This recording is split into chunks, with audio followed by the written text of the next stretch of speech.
Past players, past legends, past legends.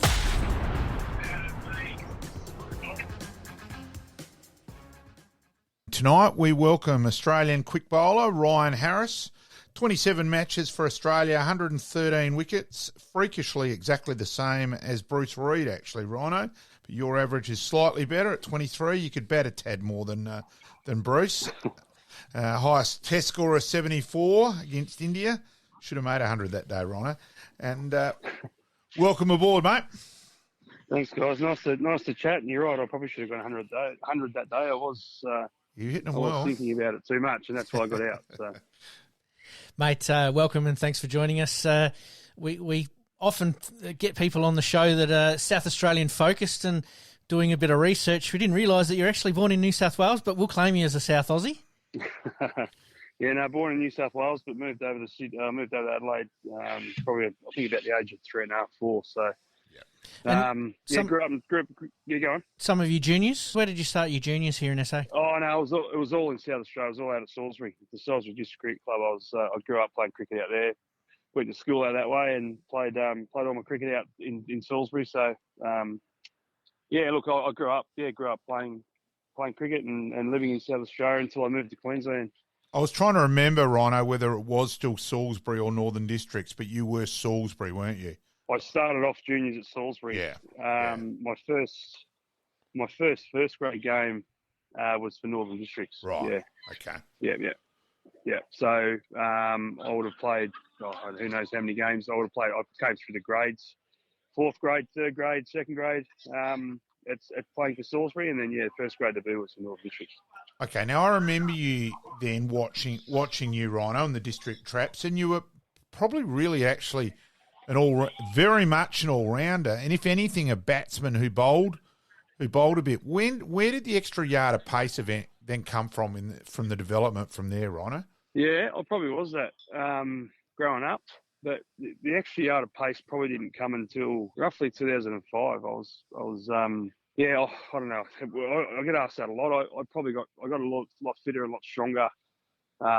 Didn't do too much technically. I probably just got myself fit. I was a bit of a rat bag growing up. When I was contracted to South Australia, yes, I got to the stage where I was, didn't mind a drink and mucking around too much, not training properly, and got to the point around, I think it must have been maybe 2003, maybe 2004, I nearly lost the contract. I lost my contract actually, and thankfully, for my sake, unfortunately for someone else's sake, they didn't take one, so I got it back in the same year. So I lost my job and got my job back. So got that and then realised it was either time to be a proper professional or I'm not going to be there in 2 or 3 years. So managed to get myself fit and strong, and Wayne Phillips is probably the one to credit for that.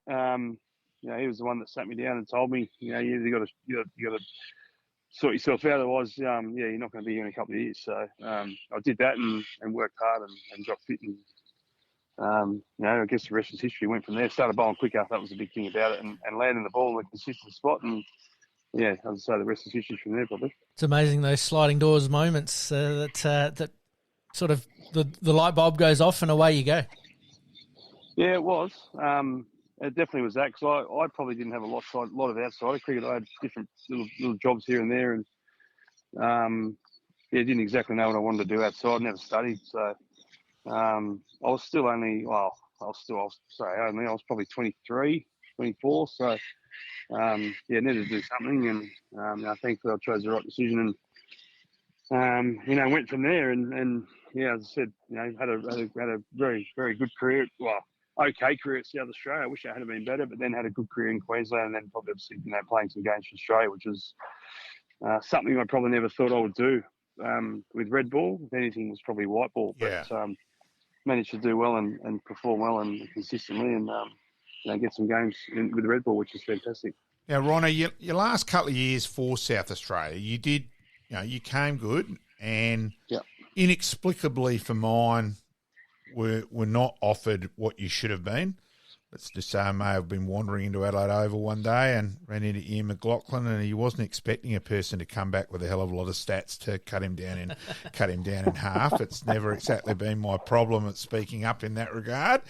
And but as it turned out, to go to Queensland, the chance to bowl on the Gabba instead of here, was a blessing in disguise as well. A lot of people say that, I didn't see it that way. I actually really enjoyed bowling at Adelaide Oval. I always felt, obviously, it flattened out a lot later in the game, but I actually really enjoyed bowling on the old Adelaide Oval. Not as it is now with the drop-ins, but now, cool. Yeah, well, it's just it's improving, it's getting better. But I actually really enjoyed it, and I like the ball because it reversed back into the game. Yep. But yeah, to go and get bowl on the Gabba, I actually had to sort of I had to learn a new way to bowl in a way, because the Gabba, everyone thinks it's bouncy fast, but it's actually really it's a hard place to bowl. You've got to, everyone thinks of, you put the ball down and it's going to do it itself. You've got to still put it in the right spot. You've still got to, you still got to make sure you're doing it with the ball and not expecting it to happen. So luckily when I got there, I had Andy Bickle, I had Joe Dawes, who was bowling coach, who was a very good player, great player for Queensland. So some good people in my corner. But I did, and obviously it was nice to go there and bowl there. But everyone says, because you moved there, you bowl in the Gabba, you play for Australia. I would have played for Australia. I feel that if I had stayed here as well, like the way I was bowling at the time, I just I was going well, so I expected that was going to happen. Fair. So. As I said, I thought you were treated disgracefully by South Australia, and I wasn't afraid to say that either. I appreciate that. I didn't know that, but no, look, I at the time it wasn't about. For me, it was more of it. Financially, it was pretty good, similar to Queensland. It was more about the extra year, but see, I didn't see that because I felt as though I wasn't a great athlete for them. I was in and out for 6-7 years, and then the opportunity to try and get that extra year, obviously I wanted, but I can understand why they didn't want to give it, and that was fine with me as well, and Queensland did. So it was also a good opportunity for me to get away and a fresh start and going away and impress in a new environment and take the challenge on, and that's what I did. So I was never fouled the Redbacks. I was disappointed at the time that I was leaving, but it also opened a new chapter, and that was something that, look back now, it was the right decision. Yep. And then the test debut in New Zealand, mate. Yep. Yeah, it was pretty good. You did okay. Yeah, did all right. I dropped the catch in the second innings, I think, from a fifer, or whatever. I think it was the second innings. I took a fifer. I dropped the catch. Daryl Tuffy, I think, was my fifer, but didn't get it. But it was obviously a dream come true. I had the family over there with everything about the whole thing. Ricky Ponting presenting my cap. It was just it was a fantastic occasion, as it is, as it's built up to be, and as when you get picked, and the things you hear about the cap ceremonies, is everything. And plus it's such a great moment. It's a proud moment for myself, but also my family who are there. Test cap number 413. Something that obviously is going to remain with you, as part of your memorabilia collection. You spoke of Ricky Ponting sort of presenting it to you. Was there anything there that's memorable from that you can share with the listeners? Just getting it from him, and the whole moment. I guess the only memorable thing is my family got there in the last second. They weren't allowed in because security wouldn't let them in. So they didn't see the whole spiel. They literally just got there as I was putting on my head, which is disappointing, but that was security and that was what happened. But that was probably the only memory from that, the only negative memory. But look, it was a great moment. It was fantastic to get it from an idol who I idolised and watched for so long, and who had a big influence on my career once I got playing, and the way he backed me and supported me was fantastic. A guy, as you say, you look up to from afar, but when you get the opportunity to go and play under someone who you idolise, and you sort of, I don't know, you don't really know him from afar. Obviously, when you get to know him, he's just the legend that you see on TV is exactly what he is. It was amazing. It was just an amazing feeling. And as I said, I managed to play a few tests with him and under him, and it was great to see how he played the game and how he taught me how to train as well. I trained obviously better after that debacle here in Adelaide when I left, to get my contract. But he took it to the next level and taught us how to do it properly. He taught me how to do it properly. So that was a positive. Now, a couple of quirky things. I'm hoping one of them you don't know about, actually. It'll be interesting in a minute. But we will go on the first one, that you could have played for England, mate. Yeah, that was a beat up, massive beat up. I tried I've got it in front of me. Yeah, I've got no. That's true. It's true. No, Okay, that is true. It was reported as being true. Well, it was reported. It wasn't true, but I've got a British passport, so I went over to trying to play a year at Sussex as an Englishman. I virtually had to say I was going to play for England, but I was never going to. Right. And just to play a season over there. So now I think they brought it in. I think it's called the Robson rule or something, that you can go have a year over there grace. But I was trying to do that, I couldn't do it. So and it was all out that he's going to play for England. Well, I was never going to. So righto, let's go see if this one. You realise there's 5 bowlers who've debuted over the age of 30 who've taken over 100 Test wickets. Can you name any of them? Rhino? One of them, you should get one of them. One of them, there was Gates at Adelaide Oval named after him. Oh, Victor Richardson, is it? No, sorry, the Victor Richardson Gates. Sorry, there's a Clary Grummet area at Adelaide Oval. Sorry. Yep. Yeah. Bruce Yardley. Bruce Yardley, yeah. No, the others aren't Australian. Dilip Doshi, left arm. I'm going to get all these. Yeah, I know. It's Sajid Armal. I was just mucking around and found that today and thought it was a bit that's good knowledge, but there's no way I was going to get that. No, I do find it. I reckon it is a kudos to you and an interesting stat that you are exactly the same number of wickets as Bruce Reid. Bruce Reid, yeah. Yeah, no, I appreciate that. Yeah, and one thing which I know you do quite correctly take great pride in, and it's a feather in your cap, the honour board of Fifer at Lords, mate. Yeah, mate, that's special, obviously. To play a game at Lords, I played a couple of games there. Lucky to play a couple of games there. Obviously, one Test match, but to be on the board there was nice. I didn't play the first Test of that series, and got a call up for the second Test, which was nice. But to be able to play there and take Fifer and get the name on the board is obviously a great thing. And I've been sent a nice bit of memorabilia about that from Lords. I've got that at home, and a couple of family members, actually, my aunties and uncles have been through Lords, the tour, and seen my name on there and taken photos. So it's quite a nice thing. Yeah, that's there, and something I always cherish. 2 other individual things. Hitting a 6 for South Australia to win a one day, I reckon it was, against Queensland. Yeah, that was against Queensland. I was talking to Dizzy about that. He was at the other end, Big Diz. I was talking about that just the other day. I'm confident that you had more chance to hit it for 6 than Diz, mate. Well, I wouldn't say that because he's made a Test 200. That'd be his go-to. Yeah, I know. That would be his comeback line. Very true. Dizzy's been in some pretty memorable run chases, and there's another one. Yeah, he has, and he was at the other end, and it happened. I think it was the next year I might have gone to Queensland. I think I'm not sure on that. Might have been 2007. I think I did that. But it was. Look, that was obviously a great moment, and I remember that very, very clearly. Queensland had run through us, and they bowled all their bowlers, and we managed to fight. And Lachlan Stevens was the bowler who was tasked with bowling the last over, and I managed to get him. So that was a good thing. And then let's go the other ball of the century, the ball in Perth to get Alastair Cook. That was is that the best ball you ever bowled? What's up there? Definitely. Geez, if you bowled any others as good as that. I bowled a couple of good ones through the whole career, but I bowled a couple of good ones in England actually in 2013 to Joe Root. I think I got Matt Pryor. I got a couple, but that's obviously one that I think that one stands out. Obviously, first ball of the third Test, to win the Ashes for Australia, and that was a big wicket for us. It always was. Obviously, Cook, huge wicket for us, and to be able to get off to a start to win the Ashes, it was a big day that for us for that group, and to be able to do that, I guess, it was amazing. And again, I get it every year. October 11, my birthday. That's when it all comes out again. Nothing wrong with that. Gets reminded. Exactly right.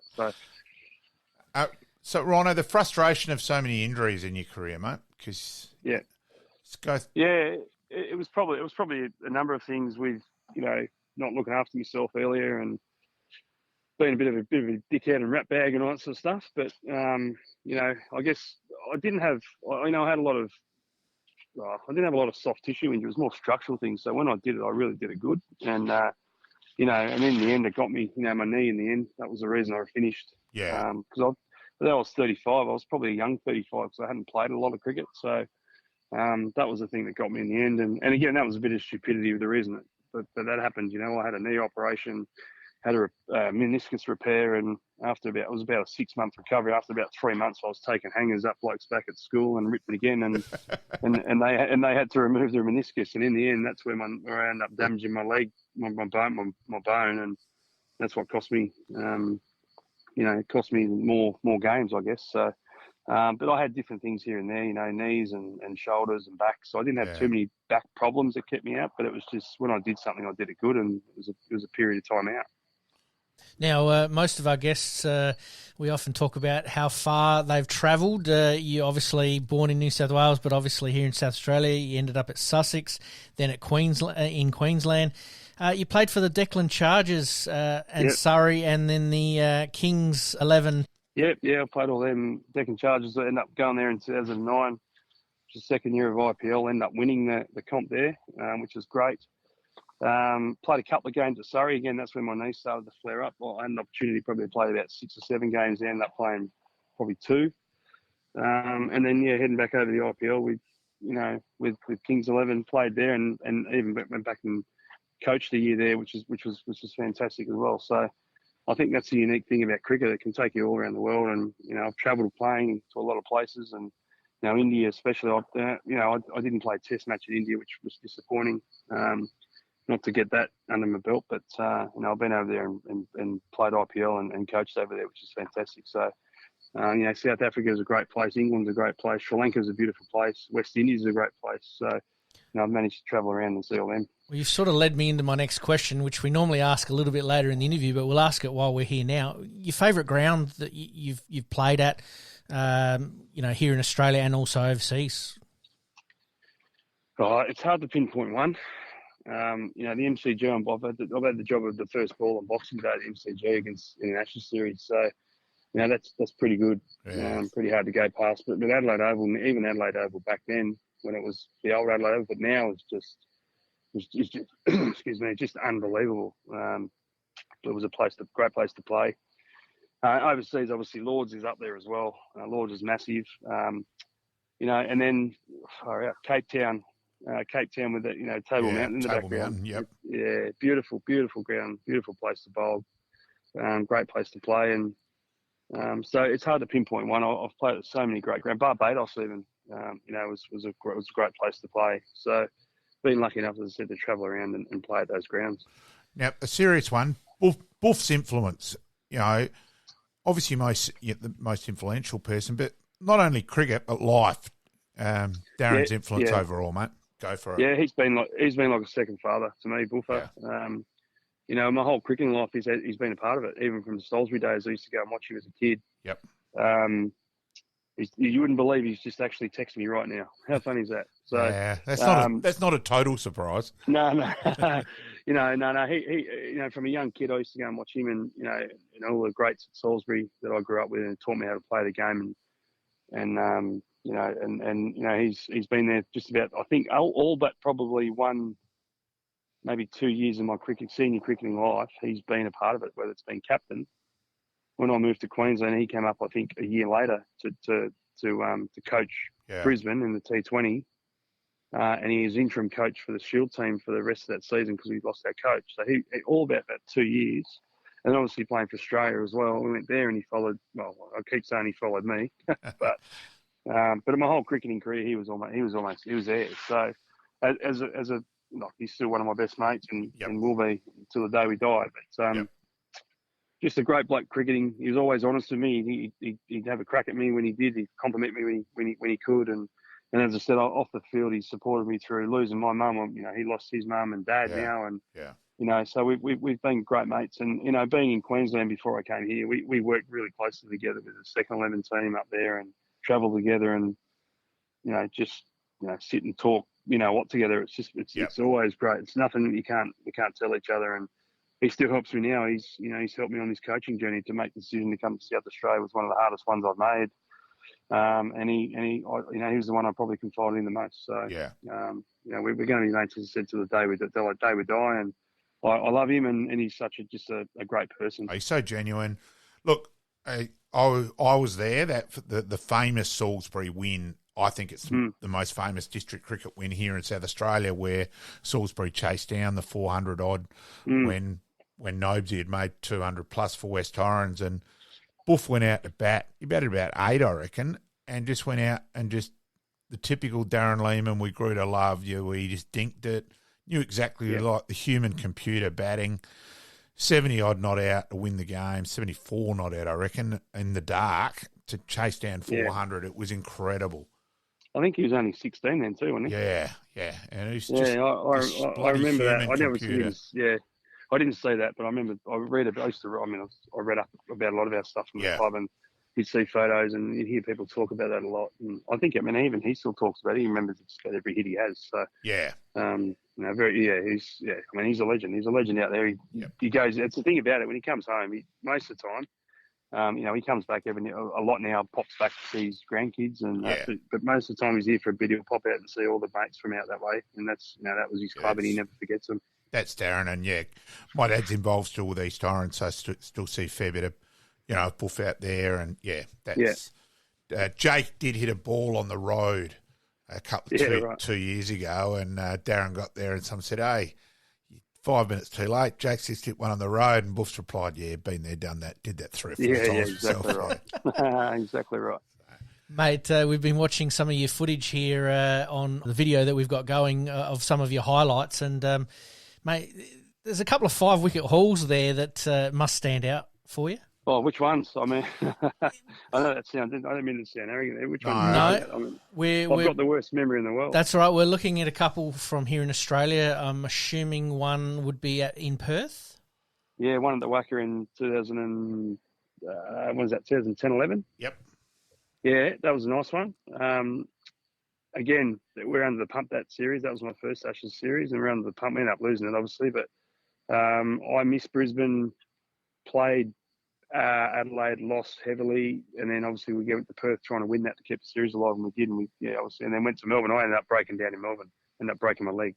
So that series I remember. Unfortunately, that was the last time England won the series in Australia. So that's why that stands out. But look, it's always nice to take 5 wickets, no matter where you are, and whether you've got obviously test fifers are great, but taking 5 wickets for Queensland or South Australia was always a priority as well, and that was my job. So I always enjoyed doing it. And then on the coaching merry-go-round, did you start originally with the high performance bit in Brisbane with Matty Herb Elliott? Yep, I did. That was my first job out, my first full-time job out. So I had a year. Well, after I retired, I had probably had a year out and was doing bits and pieces here and there and learning the craft. And I mean, I'd started the coaching journey from way earlier, from 5 or 6 years earlier, because of the injuries, as we mentioned.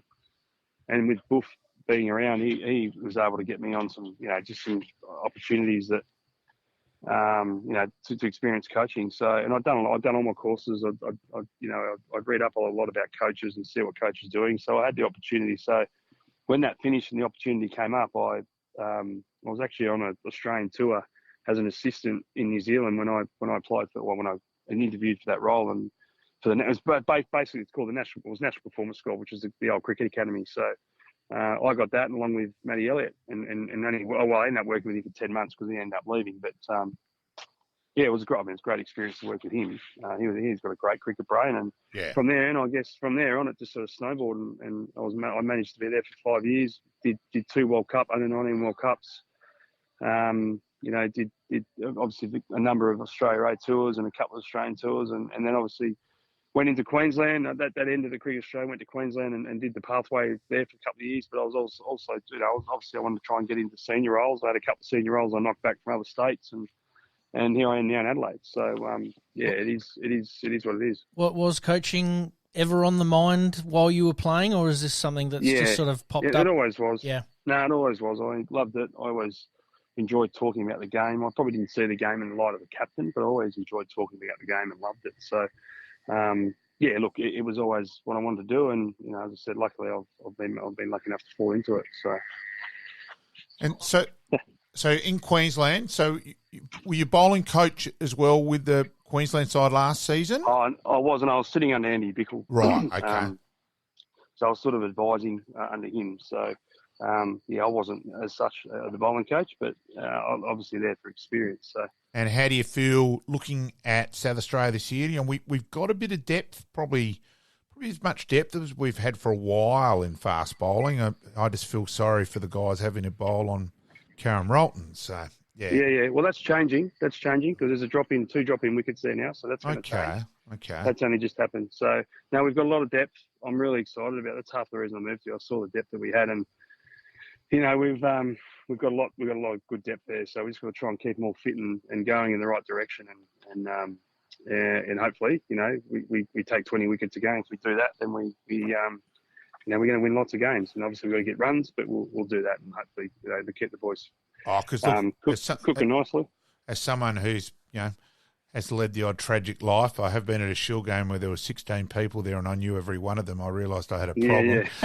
Yeah. At Karen Rolton, watching the last couple of years, honestly, it's just I've felt sorry for the bowlers. It's just been it's been bad. It has been bad. Terrible. But again, it's unfortunately with the quick turnaround from footy that they have there, there's just no time for Trent Kelly, who works there as a curator, to get stuff up. So I'm not having a go at Trent in that regard.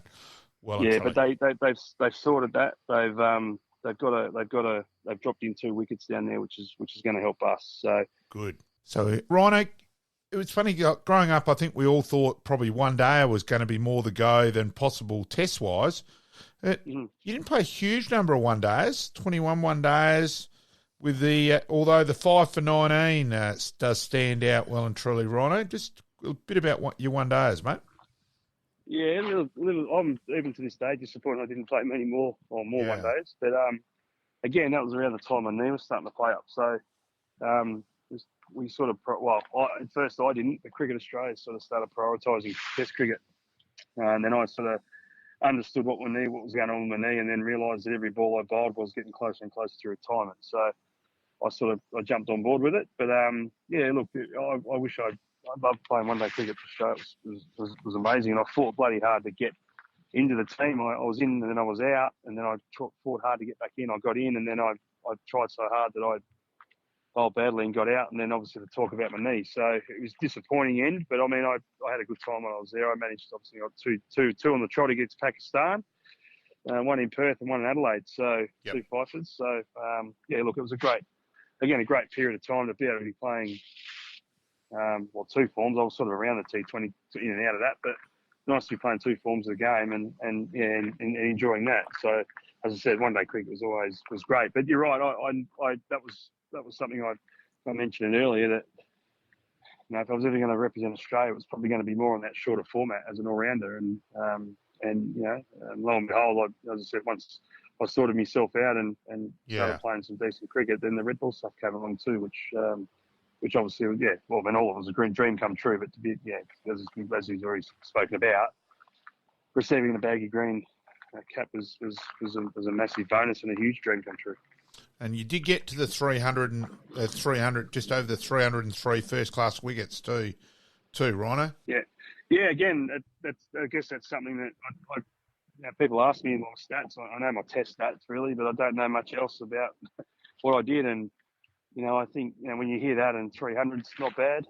This day and age, bowlers seem to take a lot more than that. But 300 is a good number. As I said, if I hadn't played a bit more through a few injuries here and there, it would have been more. Hopefully, it might be more. But again, I don't have too many regrets. Once I did get on the right way and started bowling well, I bloody enjoyed every minute of it. It was good fun. I've got one in your career that you never played in a winning South Australia Shield side, but unfortunately, I say that to most people, mate.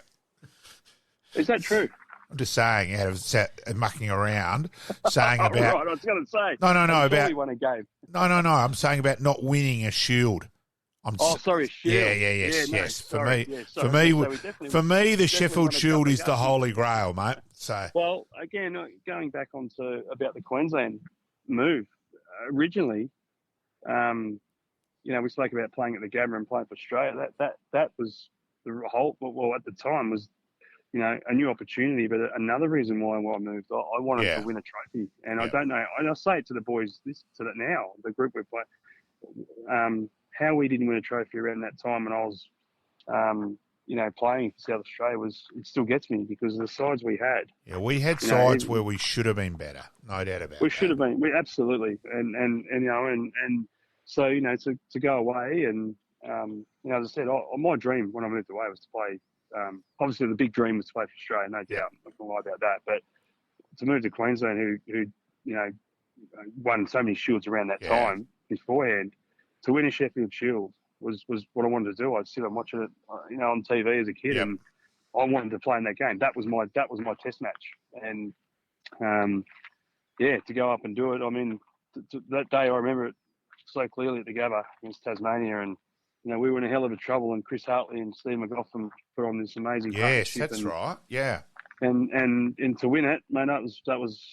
I've had kids, so I've had a pretty good couple of days with the kids and getting married, but that was up there, and obviously my test debut and baggy green. But winning a trophy, winning a Sheffield Shield, man, it was a very emotional day for me, and something I always remember, and it was fantastic. So that was another big reason why. Yeah.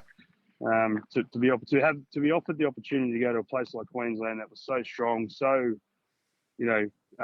sport driven and culturally driven, of winning, was a massive what's the word, Philip to go there, Yeah, absolutely. Just for them to come to me and invite me, I guess, up there was such a great thing. So.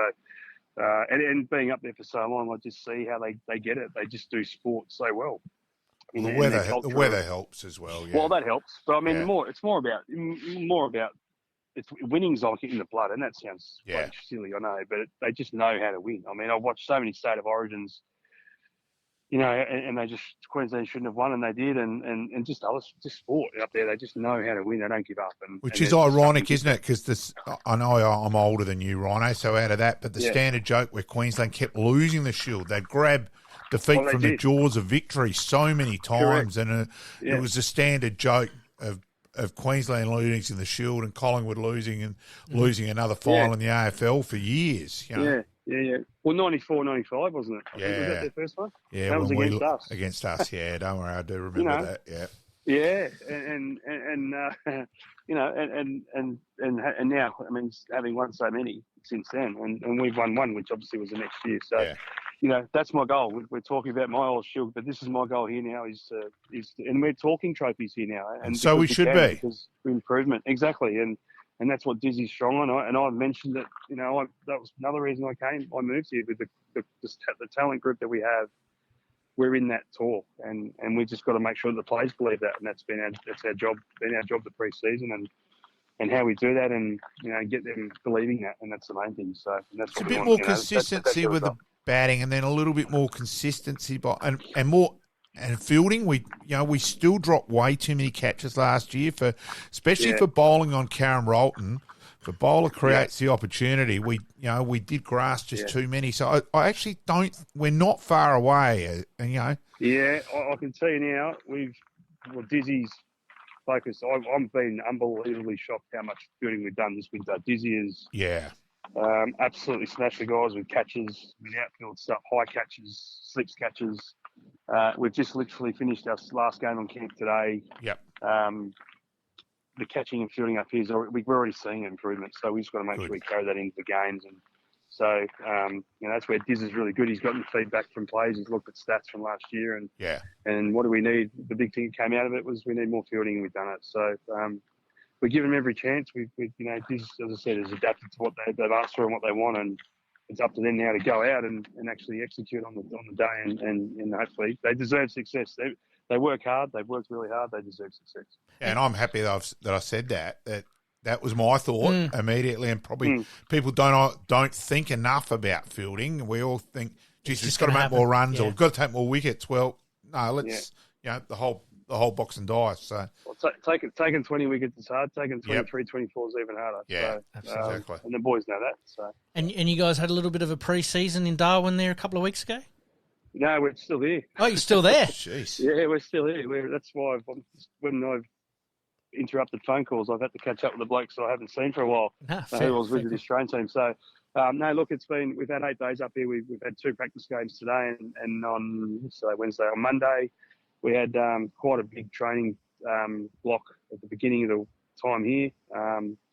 And we've had great weather. We've had great facilities up. Darwin up here is just, the ground and facilities up here is just phenomenal. So we've been very spoilt from NT cricket to be up here and to have these facilities. We've had the run of we've had 7 turf wickets. We've had 2 centre wickets that have been just unbelievable. So the preparation's done. We've been spoiled. We've trained really well. Diz said to me, this is if not the best pre-season. We've had a lot of guys away, but they've come back and joined us in good nick. They've looked after themselves overseas. But to get this, the 2 or 3 weeks beforehand and then coming in here with the whole group has just been fantastic. So, it's been great. So we got no excuses. We just want to make sure we look after the boys, keep them fit, look after themselves, and let the cricket and the results do the talking.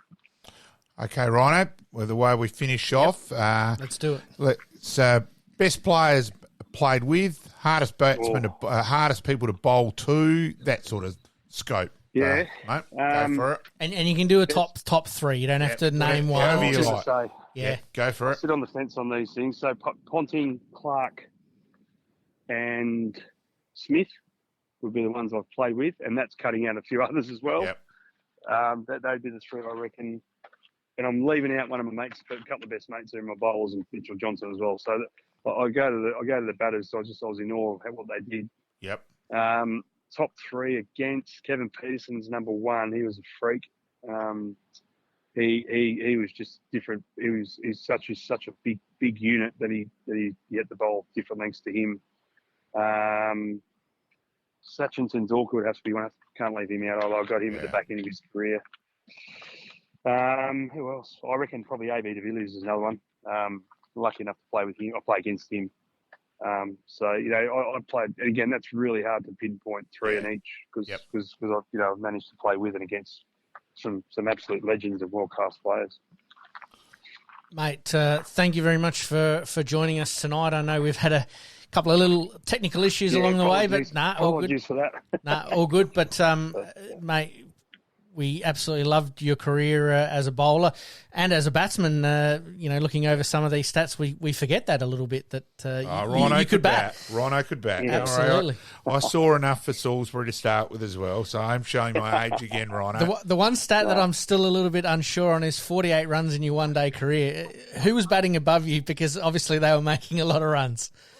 Oh, no, I think everyone. I mean, back then, once bowling took over, I'd probably let my batting go and to be honest with you, I probably got scared of the fast ball. I didn't do enough with it. And then as I got going again and got the confidence, I actually didn't fear batting. I love batting. And, that's where I wish I had done it, a lot more work on it earlier as I did. I went from being that sort of batter to the bowler and I switched completely. I didn't do enough. So, but it is what it is. I guess one of the only things I didn't do is score a first class 100, which I should have done.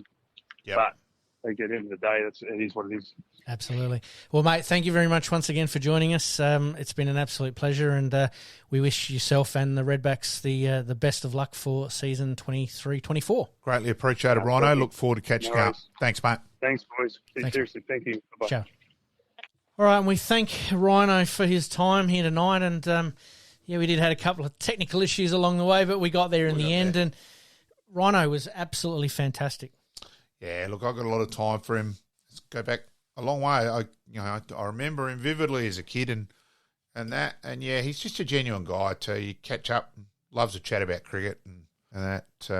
Don't worry, he did okay in terms of that side of things off the ground when he was younger. Absolutely, and he admits that himself that he had to learn and improve, and came through in the end, well and truly. Amazing how, you can get around a group of people and it drove him to excel himself. And he talked about, obviously, Ricky Ponting and how he just seen him do it a totally different way. And Flipper's influence, which is good too to hear. It's good to hear something because Flipper, we all associate Flipper with the flippant and, the 159 on debut joke and all that. Mm-hmm. It's great to actually hear someone talk seriously about Flip. Yep.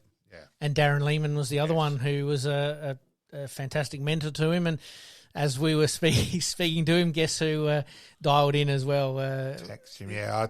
Knowing how close those two are, I reckon it was probably paying $1.01 for that to happen. Absolutely. Actually.